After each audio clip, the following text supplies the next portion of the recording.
पण त्या अगोदर वेबिनार सोडून कोणी जाऊ नये, कारण की वक्त्यांचा वेळ 40 ते 45 मिनिटांचा असेल. त्यानंतर 15 मिनिटं संवाद आणि प्रश्नोत्तरासाठी आहेत. त्यांचा परिचय प्रमोद दादा सरांचं करतायत. प्रमोद दादा चालेल. करू द्या प्रमोद दादा महेश दादा करा सुरू कंटिन्यू. करा दादा. प्रमोद दादा यांना मी आमंत्रित करतो. त्यांनी पाहुण्यांचं अरे महेश कर चालेल.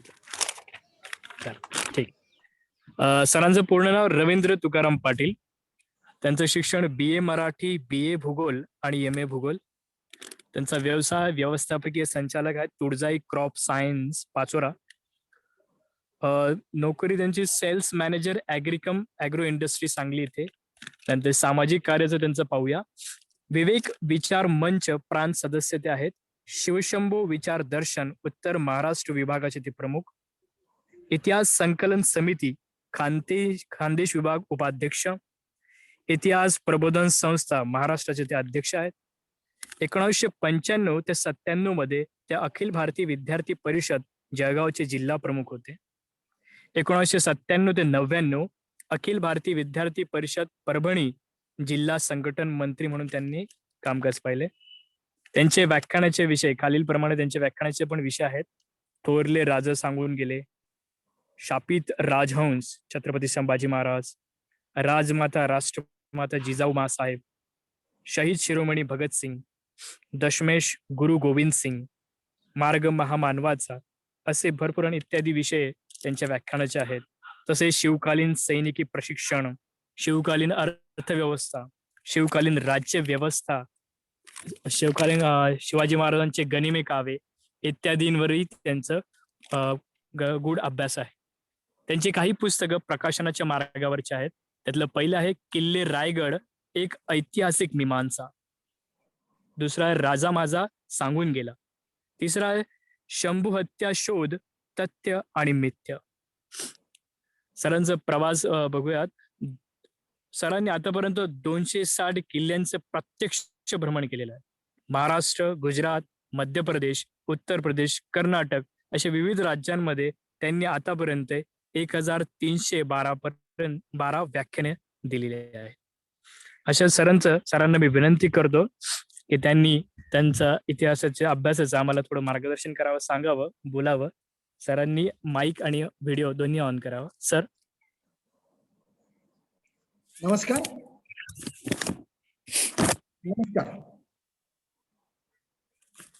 आवाज येतो आहे? थोडं माईक जवळ घ्या, आवाज थोडा कमी येतोय. विशालजी प्रवासामध्ये आहे, त्यामुळे थोडी अडचण यायची शक्यता आहे. हो ठीक आहे. खर तर बरा मोठा लोकांसमोर मांडण्याचा आज योग आहे की ज्या विशालजींकडे पाहिलं की कामाची उर्मी येते आणि या विशालजींच्या माध्यमातून एकूणच हा सगळा गोतावळा या निमित्तानं सहजपणे मला भेटणार आहे. मी सहज मुद्दाम म्हणतोय की जहागीरदार दादांचा मी पेशंट आहे. मला माहित आहे की एका डॉक्टरची वेळ किती महत्वाची असते. या सगळ्या प्रवासामध्ये संकल्प फाउंडेशननी मला हे व्यासपीठ उपलब्ध करून दिलं, त्याच्यामुळे सर्वप्रथम मी त्यांचे आभार मानतो. छत्रपती शिवाजी महाराज हे आपल्याला सगळ्यांना माहिती आहे. 19 फेब्रुवारी 1630, त्याच्या अगोदरचा अंधाधुंद कारभार, त्याच्यानंतर 1644 पर्यंतची जी काही बेबंदशाही आणि नंतर मग स्वराज्याच्या स्थापनेची घेतलेली शपथ आणि अन्य पुढे तब्बल 30 वर्षाचा अथक प्रवास. त्या प्रवासानंतर रायगडावरती उभं राहिलेलं 32 मन सोन्याचं सिंहासन, त्याच्यानंतर पुढल्या 6 वर्षामध्ये राजांनी केलेल्या दक्षिण दिग्विजय, स्वराज्याची लावलेली घडी, स्वराज्याची वसवलेली घडी, या सगळ्या गोष्टी छत्रपती शिवाजी महाराजांनी शेवटच्या 6 वर्षामध्ये जर काय केलं असेल, तर दक्षिण दिग्विजयानंतर राजांनी स्वराज्याचं सुशासन आणि सुराज्य करण्याचा जो यशस्वी प्रयत्न केला, त्या प्रयत्नामध्ये राजांनी काही गोष्टी आवर्जून आपल्या कार्यकर्तृत्वाने सिद्ध केल्या. खर तर छत्रपती शिवाजी महाराजांच्या घराण्याला खूप मोठा वारसा आहे. म्हणजे आजही जर का आपण आपल्या शिखर शिंगणापूरला गेलात आणि शिखर शिंगणापूरला गेल्यानंतर भोळ्या महादेवाचं दर्शन घेता आणि आपण जर का सहजपणे खाली आपली नजर मारली तर आपल्याला भला मोठा एक तलाव दिसतो. आणि हा तलाव कोणी बांधला आहे? तर छत्रपती शिवाजी महाराजांचे आजोबा मालोजी राजे भोसले यांनी त्या तलावाचं बांधकाम केलेलं आहे. आता मुद्दा असा की छत्रपती शिवाजी महाराजांच्या जलव्यवस्थापनाकडे जाण्याच्या अगोदर मी मुद्दाम शिखर शिंगणापुराचा विषय अशासाठी घेतला की त्या सांप्रत काळामध्ये शिखर शिंगणापूर हे नावाजलेलं गाजलेलं देवस्थान होतं. असंख्य लोक, असंख्य महाराष्ट्रातली जनता त्या दर्शनाला यायची आणि तिथे मात्र त्यांची खाण्यापिण्याची पाण्याची आभाळ व्हायची. आणि मग मालोजी राजांनी एकदा ठरवलं की आपल्याला एका घराचं खोदकाम करण्यासाठी जे काही द्रव्य सापडलं आहे ते द्रव्य त्यांनी नगर जिल्ह्यातल्या श्रीगोंद्याच्या शेषाप्पा नाईक पुंडे या सावकाराकडे ठेवलं. आणि ते जे काही द्रव्य ठेवलं त्या द्रव्याचा सगळा उपयोग मालोजीराजे भोसल्यांनी सरळ सरळ त्या तलावाच्या बांधकामासाठी केला. आता शेषाप्पा नाईक पुंडे यांच्याच वारसदारांना छत्रपती शिवाजी महाराजांनी, ज्यांना आपण रायगडावरती बाजारपेठ म्हणतो, त्या बाजारपेठमध्ये सेंट्रलचं जे काही दुकान आहे, मध्यवर्ती जे काही भाग आहे, त्या मध्यवर्ती भागामध्ये शेषाप्पा नाईक पुंडेच्या नातवाची एक पिढी होती.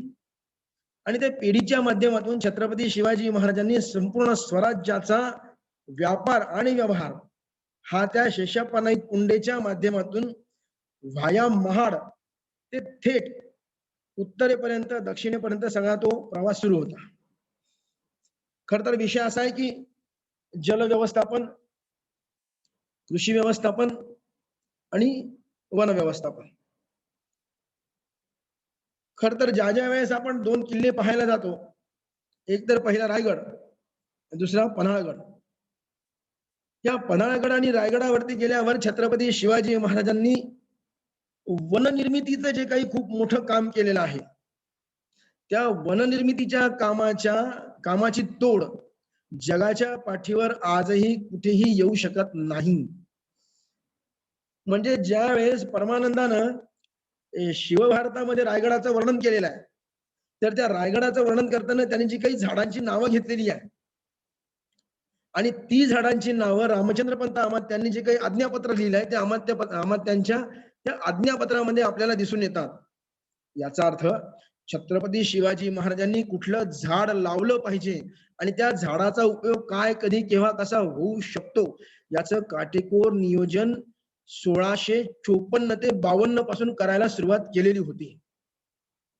मुद्दा असा की रायगडावरती राजे पहिल्यांदा गेले 1654 साली आणि राज्याभिषेक झाला 1674 साली. या 1654 ते 1674 साली या 20 वर्षामध्ये राजांनी त्या वन व्यवस्थापनाच्या माध्यमातून काही वृक्ष लावण्याचा प्रयत्न सुरू केला. आता बघा की वृक्ष कुठले लावायचे, तर त्या रायगडावरती अशी एक वनस्पती प्लांट केलेली आहे. रायगडावरती काही शाळा होत्या, त्या शाळा म्हणजे कारखाने होते, त्याच्यामध्ये हत्यार बनवण्याचा एक कारखाना होता. मग तोफा बनवल्या जायच्या, तलवारी बनवल्या जायच्या, भाले बनवले जायचे, बर्च्या बनवल्या जायच्या. आणि या सगळ्या प्रकारामध्ये कोकणामध्ये रायगड आहे. कोकणचा पाऊस मी तुम्हाला सांगायला नको, ज्या वेळेस तो पडतो त्याची मोजदाद करता येत नाही. अशा परिस्थितीमध्ये रायगडावरती पाऊस पडत असताना जर का आपली हत्यार म्हणजे तोफा असतील, खर तर राजांनी तोफा खूप कमी वापरल्या, कारण राजांना हे माहिती होतं की तोफा हा तसा हत्याराचा अवजड प्रकार आहे, त्याला वाहून नेण्यासाठी सुद्धा ताकद लागते वगैरे जे काय असेल ते. आणि राजांचं जे काही लढणं होतं ते सगळं सगळं जंगलाच्या सहाय्याने होतं. आणि मग रायगडावरती राजांनी काही वृक्ष असे प्लांट केले, राजांनी काही वृक्ष असे लावले की त्या वृक्षांच्या पानाचा उपयोग घेऊन म्हणजे जी काही हत्यारं आहेत त्या हत्यारांवरती जर का त्या झाडाची पानं पांघरली तर पाऊस जरी पडला तरी त्या हत्यारांना जंग लागत नाही, त्यांची धार बोथट होत नाही. अशा झाडांचं रोपण छत्रपती शिवाजी महाराजांनी 1652 ते 1674 या काळामध्ये करून घेतलं. यात राजा आज्ञापत्रामध्ये असं म्हणतात की कुठलं झाड लावलं पाहिजे. म्हणजे जर आपण आजही रायगडवाडीला जर गेलात, त्या रायगडवाडीला सिद्धी अंबरची तुरपत आहे आणि त्या सिद्धी अंबरच्या तुरपतच्या पाठीमागचा जर भाग पाहिला तर त्या काळामध्ये ती आंब्याची बाग होती, आमराई होती. म्हणजे राजांनी जो आज्ञापत्र आहे त्या आज्ञापत्रामध्ये असं म्हटलंय की लावताना काय लावावं, तर राजांनी त्या आज्ञापत्रामध्ये असं म्हटलंय की फळाची झाडं लावावीत, पण कोणती, की जी डेरेदार असतील आणि ती वेळ प्रसंगी आम्हाला सावलीलाही मदत करतील, प्रसंगी त्यांचं लाकूडही कामात येईल, अशी झाडे लावल्यास स्वराज्यास बहुउपयुक्त होतील, असं राजांनी आज्ञापत्रामध्ये लिहून ठेवलं. पण याचबरोबर त्यांनी एक असंही म्हटलंय की झाडे लावताना ते जे लाकूड आहे ते लाकूड दीर्घ टिकाऊ असलं पाहिजे.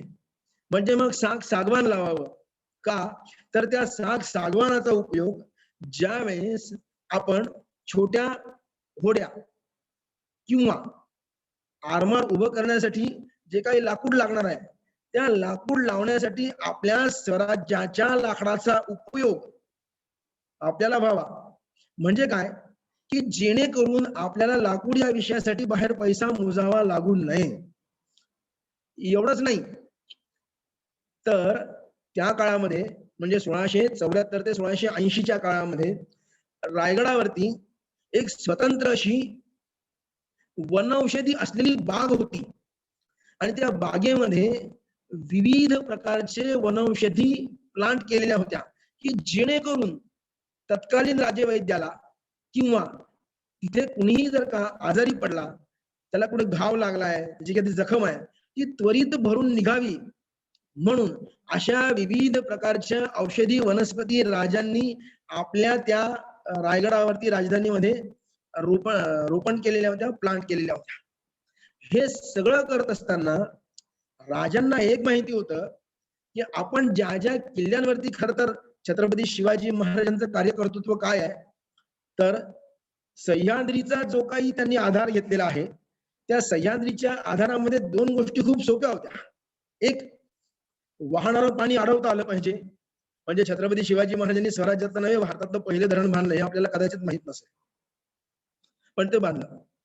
राजांनी पाणी अडवायला सुरुवात केली, पण त्याच्या अगोदर राजांना हे माहिती होतं की जर वन सुरक्षित असतील, जंगल सुरक्षित असेल आणि मला जे हवे ते जर का मी झाडं लावली तर कदाचित माझ्या स्वराज्यामधल्या आगामी काळामध्ये मला ज्या काही, कदाचित आपल्याला माहिती आहे की प्रतापगडचा रणसंग्राम असेल किंवा शाहिस्ते खानाची बोटं कापून राज्य परत निघाले किंवा अन्य मोहिमा ज्यावेळेस झाल्या किंवा बहिर्जी नाईकांनी आग्रा ते राजगड किंवा आग्रा ते रायगड या 0 मिनिटाच्या खबरी आणून दिल्या, याचं सगळ्यात मोठं माध्यम काय होतं, तर झाडावर बसून वेगवेगळ्या आवाजाने आपण एकमेकाला सहजपणे संदेश देऊ शकतो, हा एक विषय. दुसरं, ज्या वेळेस वृक्ष जर का संपन्न असतील तर माझ्या स्वराज्यातल्या मावळ्याला दुय्यम उत्पादनाचं साधन सहजपणे भेटू शकतं, हा एक त्याच्या मागचा मोठा उद्देश होता. म्हणजे काय, आपण राजांना जाणता राजा असंच नाही म्हणत. राजांनी जंगलतोड कधी केली नाही. राजांच्या काळामध्ये वणवा कधी लागला नाही. छत्रपती शिवाजी महाराजांच्या 18,306 दिवसाचा इतिहास वाचत असताना राजांच्या स्वराज्यामध्ये कधी वणवा लागला नाही. राजांच्या स्वराज्यामध्ये कधी आग लागली नाही. राजांच्या स्वराज्यामध्ये वृक्षतोडीचे आदेश दिले गेले नाही. जळलेलं लाकूडच उचलावं हा स्वराज्याचा एक नियम होता. हा आपल्याला बऱ्याचदा माहित नसतो. पण हे सगळं करत असताना राजांनी आणखीन एक सुंदर उदाहरण घालून दिलं, ते शेतीचं. त्या शेतीच्या उदाहरणामध्ये तत्कालीन परिस्थितीमध्ये राजांनी एक प्रयोग करायचा ठरवलेला होता. एक छोटस गाव दत्तक घ्यायचं, त्या गावामध्ये लोकसंख्या मोजायची. ज्यावेळेस या देशाचे कृषी मंत्री बलराम जाखड होते, त्या बलराम जाखडांनी ज्या वेळेस या देशाचा पहिला कृषीचा अर्थसंकल्प मांडण्याचा प्रयत्न केला, खरं तर या देशाला कृषीचा अर्थसंकल्प नाहीच आहे, पण तो बलराम जाखडांनी मांडण्याचा प्रयत्न केला, तर त्या बलराम जाखडांनी तो अर्थसंकल्प मांडत असताना एका ठिकाणी असं म्हटलंय की हे तर छत्रपती शिवाजी महाराजांच्या संकल्पनेतलं गाव असावं. ते गाव कोणतं आहे माहिती आहे? त्या गावामधली लोकसंख्या किती, त्या गावामध्ये खाणारी तोंड किती, दिवसागणिक वाढणारी किती, आणि मग या गावाच्या ज्या ज्या काही गरजा असतील त्या त्या गरजा गावामध्येच पूर्ण व्हाव्या असा एक प्रयत्न केला गेला. म्हणजे नक्की काय? उदाहरणार्थ, एखाद्या गावामध्ये जर 100 लोक असतील तर या 100 लोकांची खाणारी तोंड 100, राबणारे हात 200. या राबणाऱ्या 200 हातांना आणि खाणाऱ्या 100 तोंडांना काय नक्की लागतं, मग तेल किती लागतं, ते तेल त्याच गावामध्ये तयार झालं पाहिजे. उदाहरणार्थ, आज आपण जे म्हणतो ना आत्मनिर्भर भारत, तर छत्रपती शिवाजी महाराजांनी त्याच काळामध्ये आत्मनिर्भर स्वराज्य उभं करण्याचा प्रयत्न केलेला होता. त्या एका गावामध्ये कुठला पदार्थ किती लागतो याचा आकडा घेऊन, याचा अंदाजा घेऊन त्या पदार्थाची त्याच गावाच्या लोकांनी त्याच गावाच्या शेतीमध्ये लागवड करावी आणि विचार विनिमयाने ते गाव स्वयंपूर्ण आणि स्वयंसिद्ध झालं आहे असं सिद्ध करावं. हा राजांनी त्या काळामध्ये मांडलेला शिरस्ता आहे. खर तर आमचा इतिहास असा आहे की आम्हाला पराक्रम, मारामारी, अफजलवध, आग्रा, शाहिस्ते याच्या पलीकडे आम्हाला राजे सांगितले जात नाही. कधीतरी आम्हाला राजांचं व्यवस्थापन सुद्धा सांगता आलं पाहिजे. म्हणजे शेतीच्या विषयामध्ये जर सांगायचं म्हटलं तर काय केलं राजांनी? शिवाजी महाराजांनी संपूर्ण स्वराज्यामध्ये त्या काळामध्ये शेतीची विभागणी केलेली होती. आणि ती काय होती? अव्वल, दुव्वल, सीम, चतुर्थ आणि मुरमाड. आता अव्वल म्हणजे आज ज्या आपण शेतीला भारी शेती म्हणतो ती अव्वल, आणि त्याच्यानंतर तत्परतेने ती काही उतरता जो क्रम आहे त्या उतरत्या क्रमानुसार त्या शेतीची उत्पादन क्षमता नक्की काय आहे हे सांगण्याचा राजांनी त्या शब्दांमधून प्रयत्न केलेला होता. आणि त्या काळामध्ये शेती जी मोजली जायची ना, ती शेती मोजताना ती काठीने मोजली जायची. आता त्या काठ्यांची साईज काय होती? त्या 5 हात लांब, 5 हात आणि 5 मुठी लांब अशी ती जमीन, अशी ती काठी, अशा त्या काठीने ती जमीन मोजली जायची. आणि ती जमीन मोजत असताना 20 काठ्या औरस चौरस असं क्षेत्रफळ झालं की अशा क्षेत्रफळाला 1 बिघा म्हणलं जायचं. आणि अशा 120 बिघांचा एक चावर होत असे. आणि एक चावर म्हणजे 60 एकर क्षेत्र. हे त्या काळात छत्रपती शिवाजी महाराजांनी आपल्या महसूल विभागाला एक दंडक घालून दिलेला होता.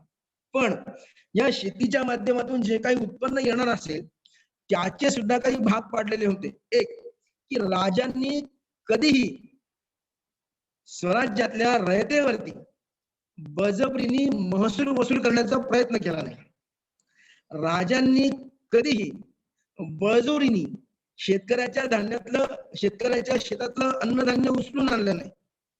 राजांनी खरं तर छत्रपती शिवाजी महाराजांचा शिरस्ता आपल्याला सगळ्यांना माहिती आहे की महाराजांनी काय म्हणलंय की साऱ्या स्फोटास लावल्या म्हणजे स्वराज्यामध्ये जो जो कोणी मावळा राहतो, जो कोणी स्वराज्यामध्ये जगतो, त्या स्वराज्यामध्ये जगणाऱ्या तमाम रयतेचं पोट हे छत्रपती शिवाजी महाराजांच्या रायगडावरून चालणार आहे, हे जसं नक्की आहे. तसं राजांनी अजून एक फरमान काढलेलं होतं की रयतेच्या गवताच्या काळीस देखील धक्का लागता कामा नये. याचा अर्थ असा की राजे छत्रपती शिवाजी महाराज हे शेतकऱ्याच्या प्रती किती काळजी करून होते. राजांनी महसूल जमा करताना सुद्धा एक शिरस्ता आखला होता. राजांनी तो महसूल जमा करत असताना जो शिरस्ता आखला, तो शिरस्ता असा होता की ज्या वेळेस महसूल घेणार आहात, जर तुम्ही रोकड रकमेने देणार असाल तर तो रोकड रकमेने उत्पादनाच्या 33% महसूल स्वराज्यामध्ये जमा करण्यात यावा. आणि जर का तुम्ही धान्याच्या रूपाने देणार असाल तर त्या धान्याच्या रूपाने जो महसूल देणार आहे तो महसूल 40%, म्हणजे एकूण तुमच्याकडे जर का 100 पोते धान्य झालं असेल तर तुम्ही 40 पोते धान्य हे स्वराज्याच्या गोदामामध्ये कोठारामध्ये जमा केलं पाहिजे. असा एक शिरस्ता त्या काळामध्ये राजांनी घालून दिला होता. खरं तर त्यावेळेस रामाजी अनंत दास हे जे पत्र आहे ते पत्र आहे 5 सप्टेंबर 1676 सालाचं. ते पत्र आपल्याकडे अवेलेबल आहे. म्हणजे छत्रपती शिवाजी महाराजांनी काय केलं की छत्रपती शिवाजी महाराजांनी निव्वळ शेती या विषयामधली 272 पत्र आता आपल्याकडे अवेलेबल आहे. आणि त्या पत्रांचा मसुदा काय आहे माहिती आहे, त्या पत्रांचा संदर्भ काय आहे माहिती आहे. त्या पत्रांमधून महाराजांनी शेतीविषयी असलेली कर्तव्यनिष्ठता, शेतीविषयी असलेला दृढनिश्चय आणि 272 पत्रांमध्ये राजांनी कधी कधी कुणाला किती प्रकारामध्ये मदत केलेली आहे याचं देखील लिखाण करून ठेवलेलं आहे. म्हणजे त्याची काही फरमान आहे, त्याची काही पत्र आहे, ते पत्र तर आपण पाहू शकतो. सुभेदार रामाजी अनंत यास त्यांनी जे काही पत्र लिहून दिलेलं आहे ते पत्र म्हणजे छत्रपती शिवाजी, पूर्ण पत्र एक 1.5 पानाचं पत्र आहे. त्या 1.5 पानाचं पत्र म्हणजे छत्रपती शिवाजी महाराजांनी स्वराज्याच्या शेतीविषयी आखून दिलेलं ध्येय धोरण आहे.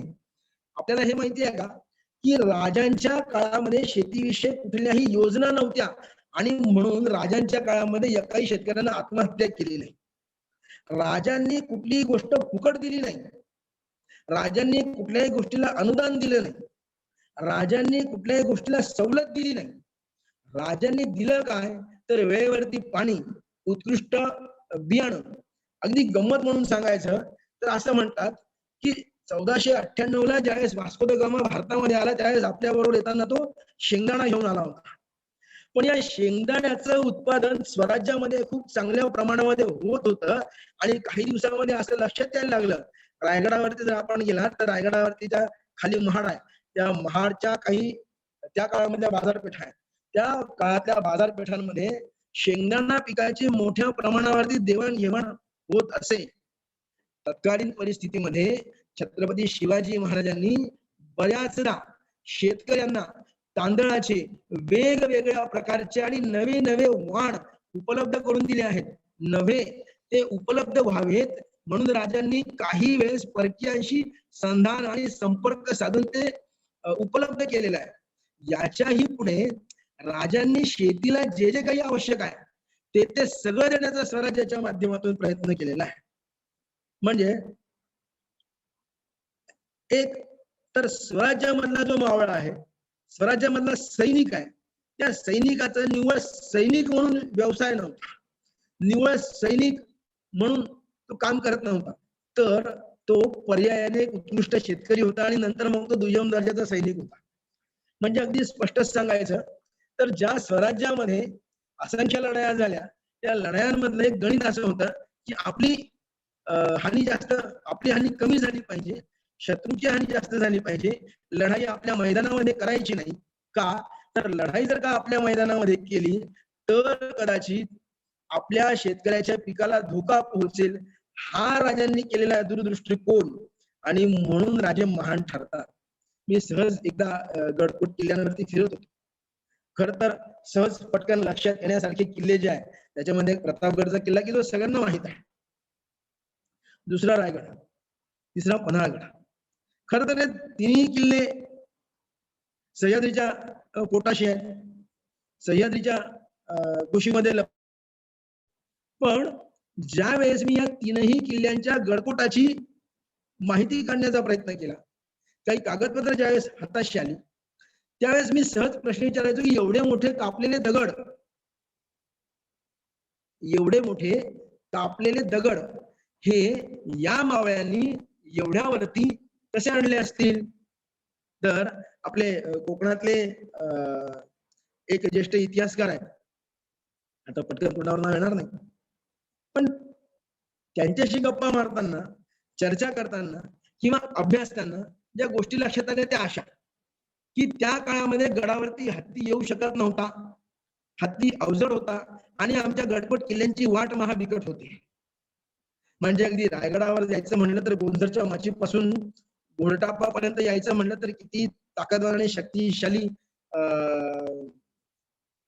शक्तिशाली जनावर असेल तरी सुद्धा त्याला त्या घोडटापावर पाणी प्यावंच लागत होतं. अशा ज्या काही अवघड आणि जड चढणी होत्या, त्या चढणी पार करत असताना हत्तीवरती येणं शक्य नव्हतं. मजुरांनी भले मोठे दगड गडकोट किल्ल्यावरती नेणं शक्य नव्हतं. ताशीव म्हणजे त्या दगडांना ताशीव करणं हे त्या काळामध्ये खालून दगड नेऊन वरती शक्य नव्हतं. मग त्या काळामध्ये राजांनी एक योजना केली. काय योजना केली? आपण जर रायगडावरती गेला तर रायगडावरती आपल्याला तब्बल 3 ते 4 प्रकारच्या दगडाचं बांधकाम झालेलं दिसतं. आणि मग हे काय आहे? तर रायगडाच्या गडकोट किल्ल्याचं बांधकाम वेगळ्या दगडामध्ये आहे, त्या नगारखान्याचं बांधकाम वेगळ्या दगडामध्ये आहे, रायगडाच्या महाद्वाराचं काम वेगळ्या दगडामध्ये आहे, त्या कोटाचं काम वेगळ्या दगडामध्ये आहे, आणि आणखीन विशेष त्या जगदीश्वराच्या मंदिरामध्ये काही शरभ आहे, त्या शरभाचे दगड काही वेगळे सांगतात. आणि त्याच्याही पलीकडे जगदीश्वराच्या मंदिराच्या त्या भिंतीमध्ये काही दगड वेगळ्या प्रकारचे आहेत. हे दगड आले कुठून? राजांनी त्या काळामध्ये जे काही होतं, हिरोजी इंदुलकर, त्या हिरोजी इंदुलकरांनी ही जे कृत्य राबवलेली होते, जी काही आयडिया होती की या दगड आपल्याला खालून आणता येणार नाही, हा काळापाषाण जो काही दगड आपल्याला शोधायचा आहे, तो दगड शोधण्यासाठी म्हणजे दगड तर शोधायचाच आहे, पण त्या किल्ल्यावरती पाण्याचा साठा मुबलकपणे असावा. म्हणजे तत्कालीन परिस्थितीमध्ये असं म्हणतात की रायगडावरती 10,000 लोकांचं वास्तव्य होतं. येणारे जाणारे पाहुणे वेगळे, मग ह्या लोकांना पिण्याच्या पाण्याची व्यवस्था वेगळी, राहण्याच्या पाण्याची व्यवस्था वेगळी, राणीवशातलं पाणी वेगळं. हे सगळं करत असताना जर का आपण नीट आणि व्यवस्थित लक्ष दिलं तर आपली अडचण काय आहे माहिती आहे? आपण रायगड पाहतो म्हणजे नक्की काय करतो? तर आपण रायगड पाहतो म्हणजे राजवाडा, होळी चौक, बाजारपेठ, टकमक टोक, जगदीश्वराचं मंदिर, संपला आमचा रायगड. उरला तर तो गंगासागरचा तलाव. जर का आपण रायगडावरती बारीक निरीक्षण केलं तर रायगडावरती आपल्याला 4 टोकं दिसतात: श्रीगोंदा टोक, गंगा टोक, टकमक टोक आणि हिरकणीचं टोक. या टोकांच्या मध्यभागी जे काही वसलेलं आहे ते वसलेले आहेत 7 तलाव. आणि या 7 तलावांमध्ये अजून एक तलाव आहे, म्हणजे समजा अजून एक विहीर आहे.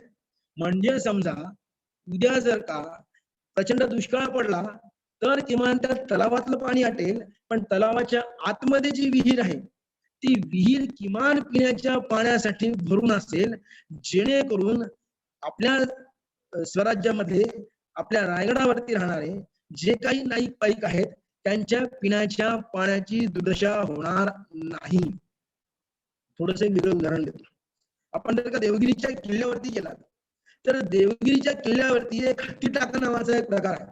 त्या हत्ती टाक्या नावाच्या अलीकडे हत्ती टाक्यामध्येच हत्ती टाकं पाहत असताना भारत मातेच्या मंदिराकडून ज्यावेळेस भारत मातेच्या मंदिराकडे आपण पाठ करतो त्यावेळेस आपण डाव्या कोपऱ्याला ज्यावेळेस पाहतो त्यावेळेस छोटासा तिथे एक चौकोन आहे. हा चौकोन कशाचा आहे? राजांनी सुद्धा असा प्रयोग आपल्याकडे केलेला होता, फक्त तो आपल्या लक्षात आला पाहिजे. जी काही मधली ज्या काही छोट्या छोट्या विहिरी आहेत त्या विहिरींचा उपयोग प्रत्येक राणीवशामध्ये पाणी कसं खेळवता येईल याचा तो प्रयोग होता. राजांनी तो केलेला होता. सक्सेस झाला की नाही, यशस्वी झाला की नाही याच्याविषयी कागदपत्र उपलब्ध नाही. पण त्या देवगिरीच्या किल्ल्यावरती खालचं पाणी थेट वरच्या सज्जाकोटीमध्ये सहजपणे जात होतं. म्हणजे काय? एक विशिष्ट प्रकारचं त्याच आकाराची एक लाकडी फळी तयार केलेली होती, भली मोठी जाड. ती त्या बरोबर त्या चौकोनामध्ये ठेवली जायची, ती वरून प्रेशर केली जायची आणि त्या जो काही मधला भाग आहे त्याच्यामध्ये साठलेलं पाणी संपूर्ण गडकोटावरती खेळवलं जायचं. असं जर का केलं, जर तुम्ही देवगिरीचा अभ्यास केला किंवा आजही काही गडकोटांमध्ये अभ्यास केला तर आपल्या असं लक्षात येतं की वरचं पाणी यांनी खालचं पाणी यांनी वर कसं आणलं, तर त्या फळीच्या सहाय्याने एक विशिष्ट प्रकारचं प्रेशर दिलं जायचं आणि तब्बल सज्जाकोटीवरती खालचं पाणी वर जायचं. खरं तर आपलं सुदैव असं आहे की छत्रपती शिवाजी महाराजांनी जी काही जलव्यवस्था आपल्याला उभारून दिली, आजही तिचे पुरावे ठिकठिकाणी आपल्याला पाहायला मिळतात. दुसरं, राजांनी त्या काळामध्ये तत्कालीन दळणवळण व्हावं म्हणून पाण्याचा उपयोग जसा आरमारासाठी केला तसं त्या शेतीसाठी सुद्धा केलेला दिसतो. म्हणजे बाबासाहेब आंबेडकरांनी एकदा असं म्हणलं होतं, घटनेची निर्मिती सुरू होती आणि आणि त्या घटनेची निर्मिती सुरू असताना सहजपणे एक वाक्य असं आलं की मिठावरती कर लावायचा का. आता मिठावरती कर लावायचा का, तर आपल्या स्वराज्य आपल्याला जे काही स्वातंत्र्य मिळालं त्या स्वातंत्र्याच्या चळवळीचा एक भाग आहे की उचलले तू मीठ मुठवर साम्राज्याचा खचला पाया. असं असताना डॉक्टर बाबासाहेब आंबेडकर असं म्हणतात की मिठावरती कर लावला पाहिजे. आणि याचा जो काही पाठीमागे इतिहास म्हणतात तो इतिहास असा की छत्रपती शिवाजी महाराजांनी त्या काळामध्ये त्यांची जी काही स्वराज्यामधली मिठागरं होती ती मिठाची शेती करत होते. त्या मिठावरती लावलेला कर,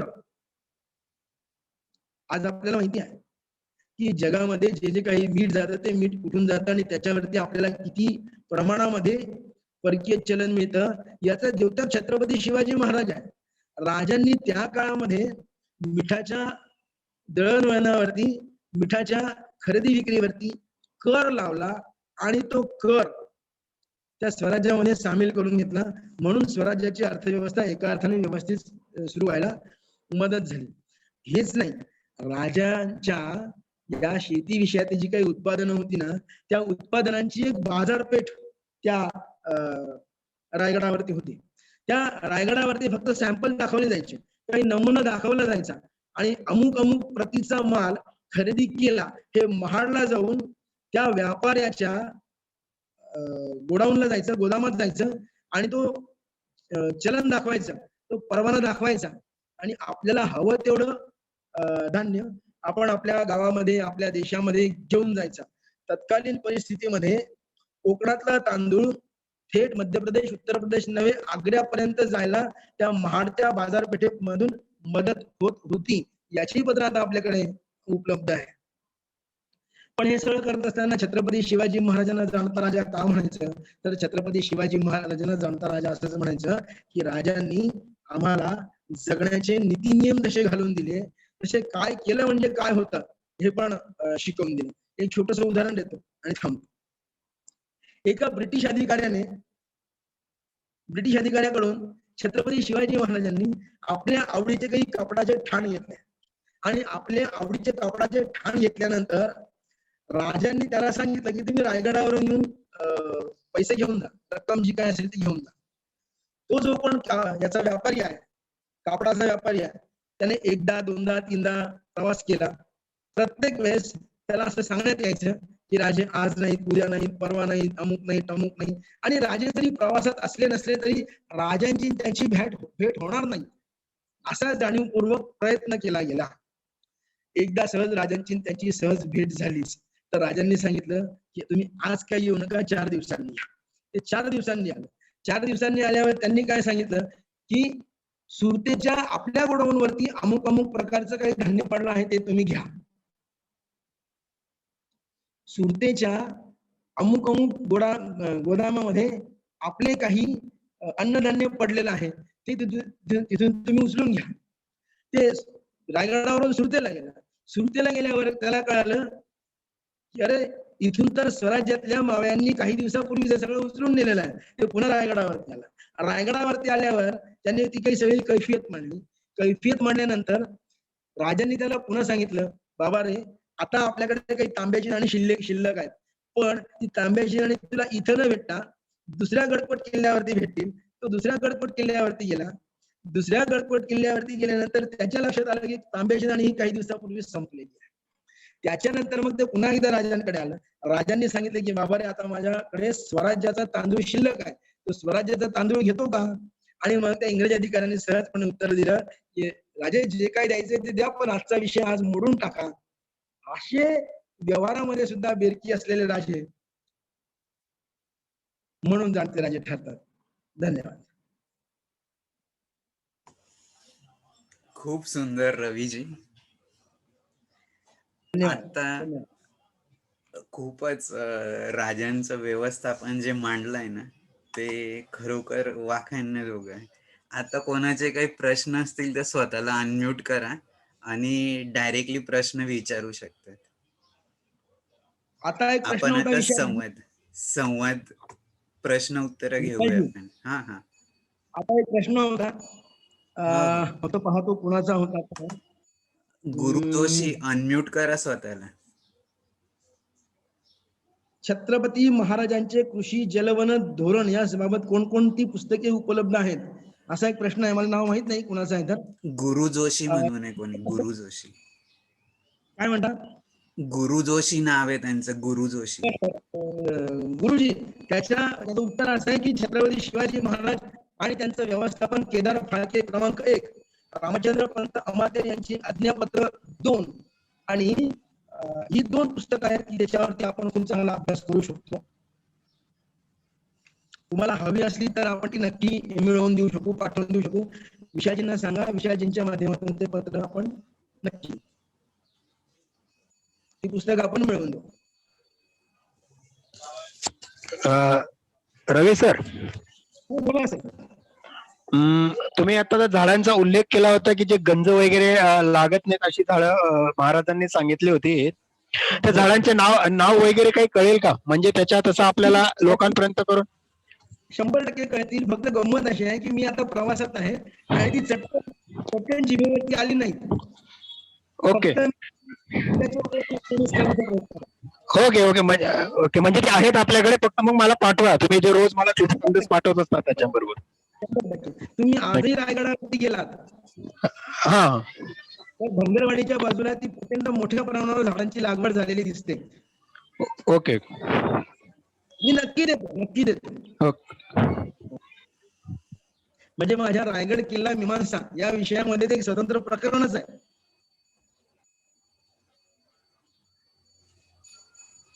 अजून कोणाला काही प्रश्न आहेत?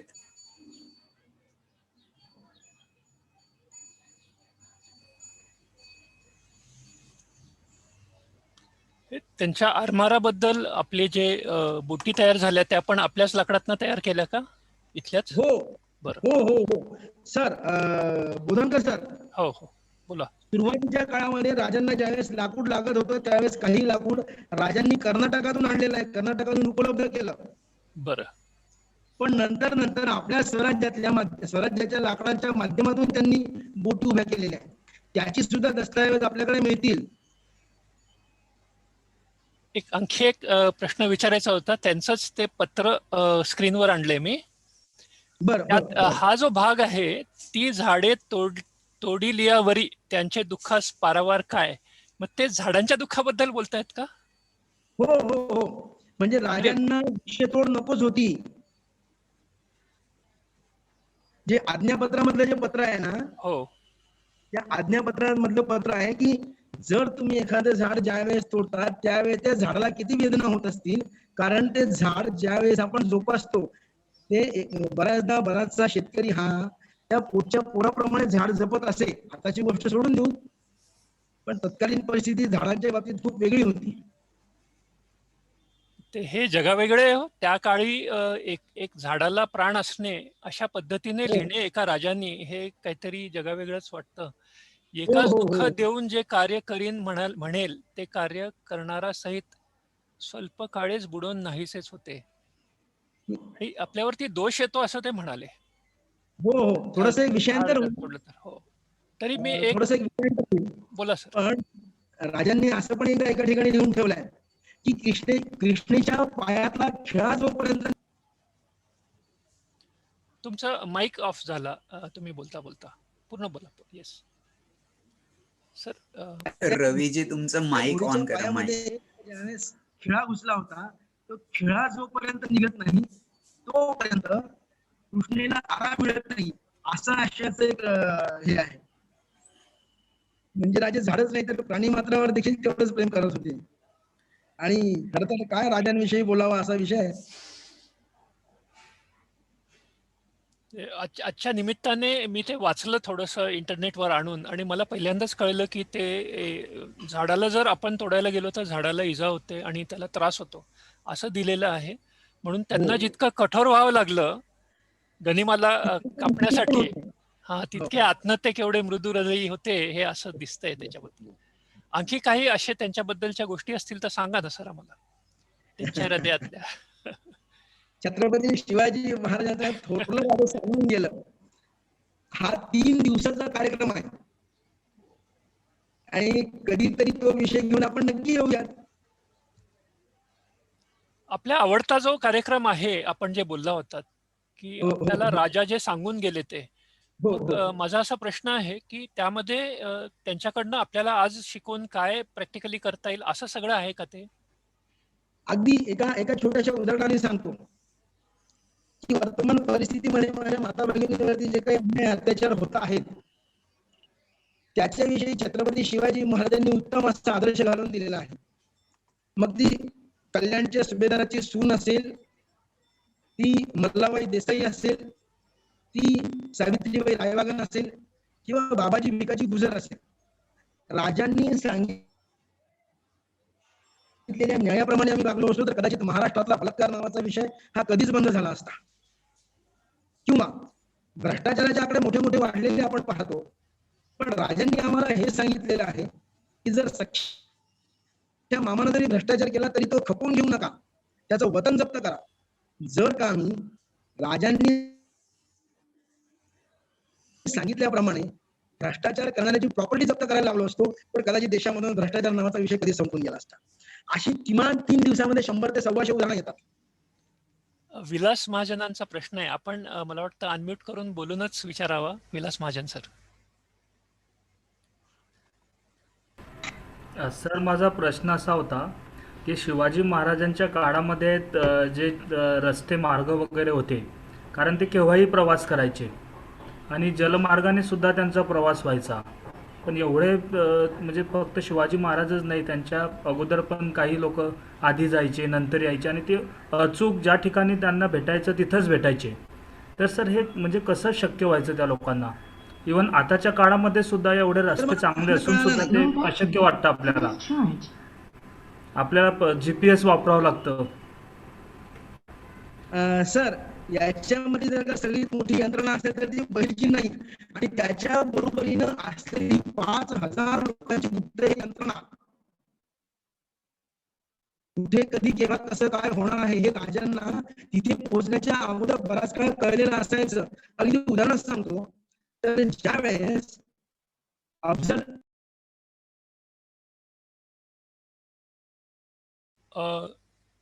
रवींद्र पाटील सर आपला आवाज. सर आवाज तुमचा आहे. ज्यावेळेस अफजल विजापूरहून निघाला ती गोष्ट काही क्षणामध्ये, काही मिनिटांमध्ये, काही तासात ती राजगडावर येऊन पोहोचलेली होती. अफजल निघाला आणि त्याच्यानंतर मग राजांनी काय केलं तर संभाजी कावजी कोंढाळकर शिवा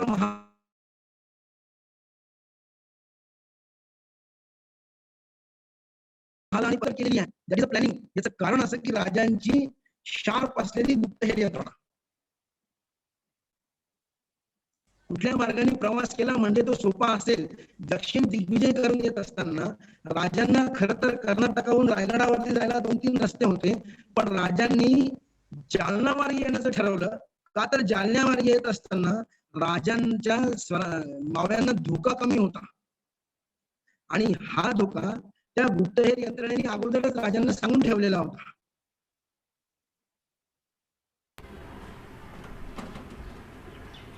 आणखी एक विचारायचं होतं सर तुम्हाला, कारण तुम्ही थेट इतका अभ्यास केलेला आहे की जे काही कुतूहल हृदयात असतं ते तुमच्याशी बोललं की आम्हाला कळेल.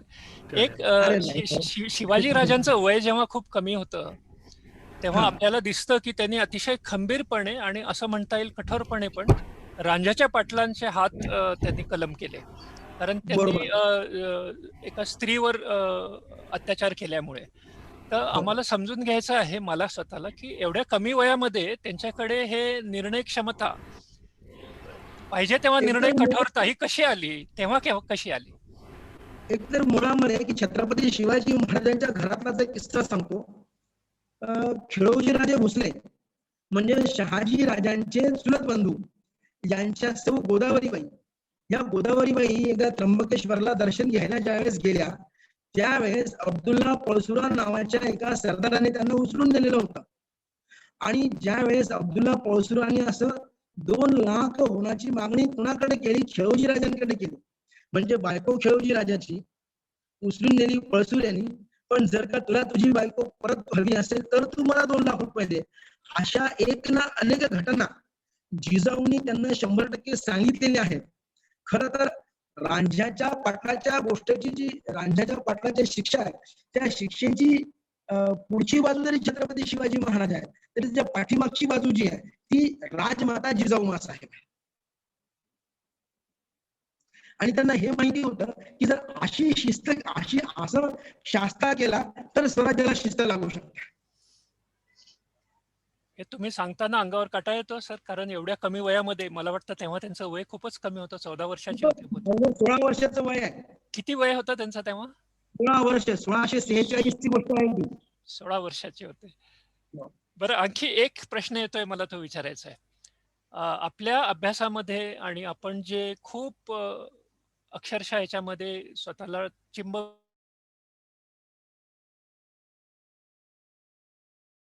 घोड्यांबद्दल प्रेम, ह्याच्याबद्दल काही असेल हृदयस्पर्शी तर सांगा ना आम्हाला. मी तेच म्हणणार होतो की एकदा सज्जा कोठीमध्ये जिजाऊ साहेब उभ्या होत्या, रात्र उलटून गेलेली होती आणि राजे आपल्या घोडदळातल्या काही घोड्यांकडे पाहत होते आणि सहजपणे त्यांच्या लक्षात आलं की त्यांची जी काही आवडती कृष्ण नावाची घोडी होती ती 3 पायांवरती उभी होती, 4था पाय टेकत नव्हती. राजांनी सहजपणे तिच्याकडे पाहिलं, तिच्या पाठीवरून हात फिरवला, तिच्या डोळ्यातून पाणी ओघायला लागलं आणि त्यांनी ज्यावेळेस तिच्या पायाकडे पाहिलं तर त्या पायातून रक्त येत होतं आणि जिजाऊ साहेब त्या सज्जा कोठीमधून वळून पाहत होता. जोपर्यंत राजांनी त्या कृष्णेच्या पायामधून तो खिळा बाहेर काढला नाही तोपर्यंत राजे बेचैन होते. दुसरा विषय, दक्षिण दिग्विजयामधून राजे परत येत असताना तब्बल 30,000 घोडदळाच्या बरोबर राजे स्वतः 16 ते 18 दिवस जालना परिसरामध्ये मुक्कामी होते. आता याच्यामध्ये अडचण अशी आहे की या जालनाच्या परिसरामध्ये असणाऱ्या त्या घोड्यांचा सहवास हा राजांना त्यांच्या मृत्यूच्या दाढेपर्यंत घेऊन गेला. त्याच काळात राजांना अँथ्रॅक्स नावाचा आजार झाला, तो एक वेगळा विषय.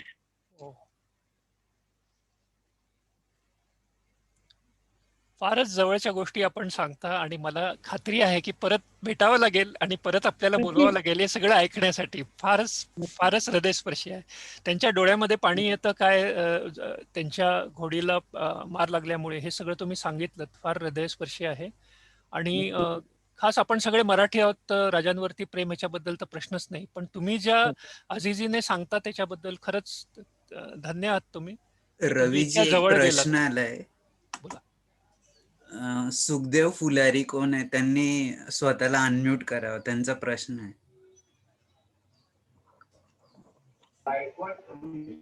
त्यांचं असं म्हणणं आहे की समुद्राचं पाणी खारं असताना सुद्धा गडकोट गोड पाणी कसं? सुखदेवजी, हॅलो सुखदेवजी, हॅलो. हॅलो. हा, ही तर निसर्गाची कमी आहे. Okay okay, thank you sir. अच्छा, थँक्यू. ठीक आहे. ओके. मोहाली माहिती आहे आपल्याला? मोहाली, हो. मोहालीच्या स्टेडियमच्या बाजूला एक खूप मोठा डोंगर आहे. त्या डोंगरावरती आजूबाजूला चारही बाजूने 70 ते 80 किलोमीटर कुठंच पाणी नाही, पण त्या मोहालीच्या सर्वोच्च शिखरावरती गोड पाणी आहे. तर निसर्गाची कमी आहे. Okay sir, thank you. Thank you sir. धन्यवाद. धन्यवाद. अजून कोणाचा प्रश्न असेल तर विचारा, नाही तर मग आपण पुढचं हे करू. पर्सनल फोन करून विचारला तरी चालेल. विशालजी हो हो. रवींद्र पाटील सर नमस्कार. नमस्कार. आपलं खूप खूप अभिनंदन आणि धन्यवाद. कोण बोलताय सर? डॉक्टर पराग जहागीरदार बोलतोय. दादा मी तुमचा पेशंट आहे. नमस्कार. म्हणूनच मी म्हटलं की आमच्या पेशंट मध्ये असलेली अशी प्रतिभा आम्हाला त्या टेबलवर बसल्यावर फारसं बोलणं होत नाही, तर आम्हाला माहिती होत नाही. तर थोडस आज ते माहिती झालं, त्याचा आनंद झाला मला खूपच. आणि जळगाव मध्ये माझे आवडते डॉक्टर पराग जहागीरदार.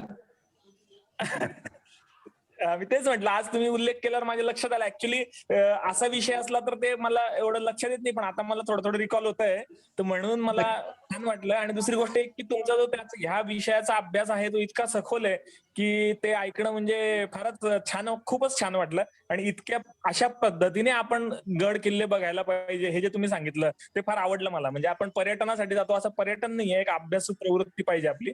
तर त्यातून ते म्हणून म्हटलं की आज आम्हाला विशाल दादाचा सुद्धा खूप खूप धन्यवाद.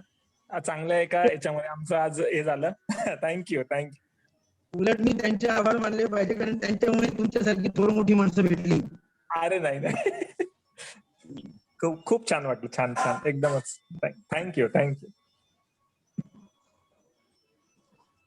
कोणाचे प्रश्न आहेत का आता?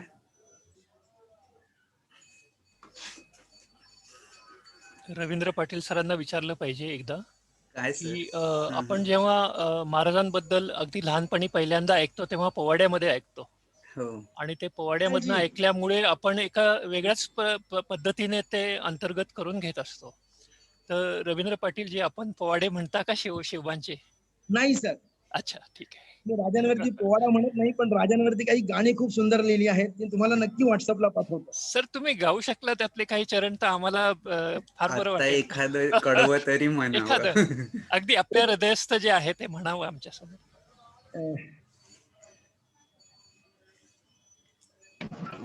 सर एक प्रश्न होता विचारायचा. बोला. रायगडावर जेव्हा गेलो तेव्हा तिथं निरगुडी वनस्पती मोठ्या प्रमाणात उगवलेली दिसते. मग ही महाराजांच्या काळापासून आहे का आता? त्या वनस्पतीचं नाव निरगुडीच आहे. आता जे मला प्रश्न विचारला होता ना की लोखंडाला जंग लागू नये म्हणून कुठली वनस्पती आहे, तर ती निरगुडी वनस्पती आहे. आणि ती राजांच्या काळापासून प्लांट करत आलेली आहे. दीपक पाटील सर.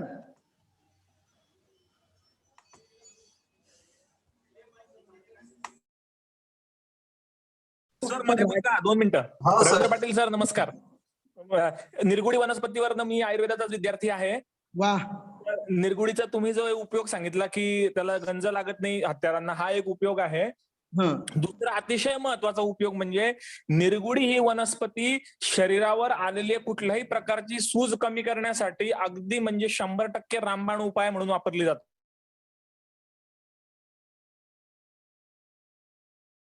आणि हे जे आपल्याला व्रण होतात, कुठल्याही प्रकारची जखम असो, कुठल्याही प्रकारची सूज असो, कुठल्याही प्रकारची वेदना असो, ती कमी करण्यासाठी निरगुडीचा अतिशय सुंदर उपयोग होतो.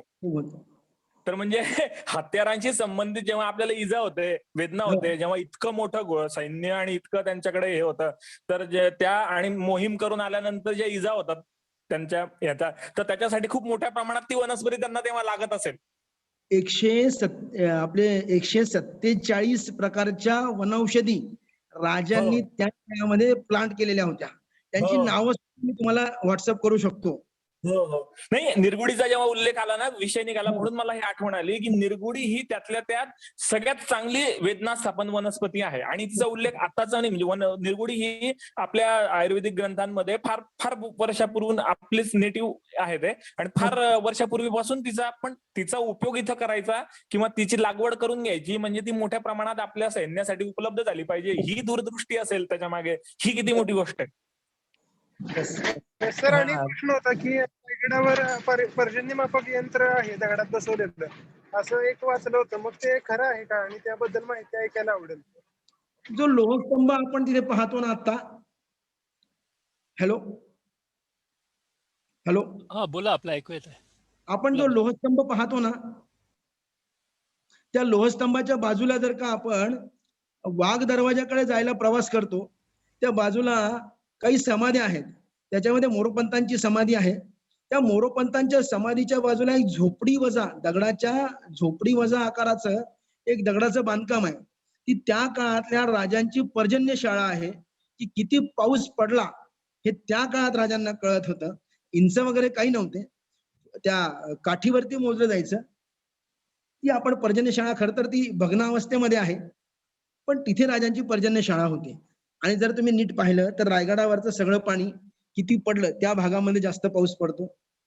बाजूलाच एक तलाव आहे, वाडेश्वराचं मंदिर आहे, अनाजी सुरनीसांच्या आपलं मोरोपंतांचा वाडा, त्याच्या बाजूला त्यांची समाधी, आणि थोडं पुढे सरकलं ते हे आहे, पर्जन्यशाळा आहे. आपण नक्की एकदा गेलात तर तिथे पाहू शकतो आपण.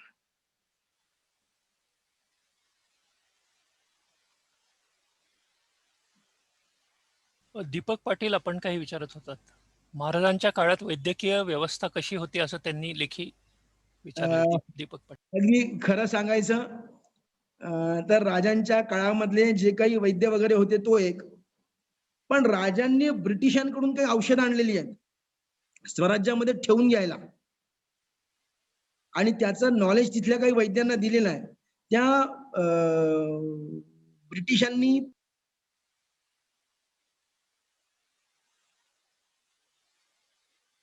तुमचा माईक चुकून बंद झाला. ते मी तुम्हाला बिल दाखवू शकतो. हॅलो, हा, ऐकू आलं. हा, मध्ये तुमचा माईक बंद झाला होता, तर आपण ब्रिटिशांबद्दल बोलत होतात ते परत एकदा बोलावं मला वाटतं. थोड्या वेळ माईक बंद होतं. ब्रिटिशांकडून राजांनी काही औषधं मागवली होती, आणि त्या औषधांचं एक बिल माझ्याकडे आहे. ते बिल मी तुम्हाला दाखवू शकतो. आता नाही दाखवू शकत, तुम्हाला व्हॉट्सअपला नक्की पाठवू शकतो ते बिल. दीपक पाटील सर, आपल्याला अपेक्षित उत्तर जे होतं वैद्यकीय व्यवस्थेबद्दल आपण विचारलेत, आपण बोलताय वा? हा सर, माझं असं म्हणणं होतं का आता सध्या विषाणूजन्य आजार जास्त आहे, त्या काळात असं विषाणूजन्य आजार होते का, आणि त्याच्यासाठी अँथ्रॅक्स नावाचा जो आजार आहे, अँथ्रॅक्स आणि अच्छा अच्छा हा, असे काही आजार होते, त्याच्यावरती राजांनी ब्रिटिशांकडून औषधं मागवली होती. आणि दीपकजी, कदाचित तुम्ही जर का विशालजींकडे मागणी केली तर मी विशालजींना उद्या आज रात्रीच ते फोटो व्हॉट्सअप करतो. Okay sir. Okay okay. Vishal ji, थांबूयात का, गाडी सुरू करू का? ओके, 1-2 मिनिटात शेवटचं समापन. मी सर्वप्रथम रवीजी यांचे खूप खूप आभार मानतो की आमच्या शब्दाला मान देऊन तुम्ही इकडे विषय मांडायला आलात. बोधनकर सर, चालू ठेवा ना 1-2 मिनिटं. एवढं कशाला, आपण घरची माणसं आहोत. नाही, तरी पण घरचे जरी आहे. मी सुद्धा थोडस मध्ये इंटरप्ट करतो. मला एक कल्पना सुचली विशाल म्हणून, ती म्हटलं विशालला देऊ, की आपण एखादा रवींद्र पाटील सरांबरोबर एखाद्या किंवा दुसऱ्या अशा गड किल्ल्यांच्या सहलीचा कार्यक्रम ठेवायचा असेल तर आपण त्यांच्या संपर्कात राहू. हो, काही लोक मिळून नक्की. जर सहल अरेंज करता आली, कारण जे प्रत्यक्ष आपण असं ऐकतो त्यापेक्षा जर तिथं बघितलं त्यांच्या सोबत जाऊन, तर जो आपल्याला आनंद मिळेल तो खूपच मोठा असेल. हो, नक्की. रवींद्र पाटील सरांना आपण कधीतरी त्रास देऊ, असं कधीतरी एखादी सहल आपण आयोजित करू, रायगड किंवा कुठली अशी. तो आनंदाचा त्रास आहे. हेच मी 15 दिवसापूर्वी रवीजींशी बोललो की आपल्याला असंच काहीतरी एका गड किल्ल्यावर तुम्हाला घेऊन जायचंय म्हणून. आमचा विषयही झाला. ते म्हटलं सध्या वेळच नाही, आपण सविस्तर आपण नंतर त्यांच्या वेळेने बोलूया. जाऊ ना, आपण त्यांच्या वेळेने जाऊ. हो, नक्की. नक्की. तर रवीजींनी वेळ दिला आणि त्यासोबत बोधनकर सर यांनी जे सपोर्ट केलंय, पूर्ण आज होस्टिंग त्यांनी केलं, त्यांचा वेळ महत्वाचा असल्यावर पण पूर्ण विश्व संस्कृती आश्रमाचे टीमचे पण मी आभार मानतो. आणि शेवटी एक प्रार्थना घेऊन बोधनकर सरांना विनंती करतो की त्यांनी शेवटची प्रार्थना म्हणावी. अरे काही नाही, साधी भारतातल्या परंपरेतली साधी प्रार्थना त्यातनं समाप्त करू आपण, पूर्णता संपन्न होईल हे.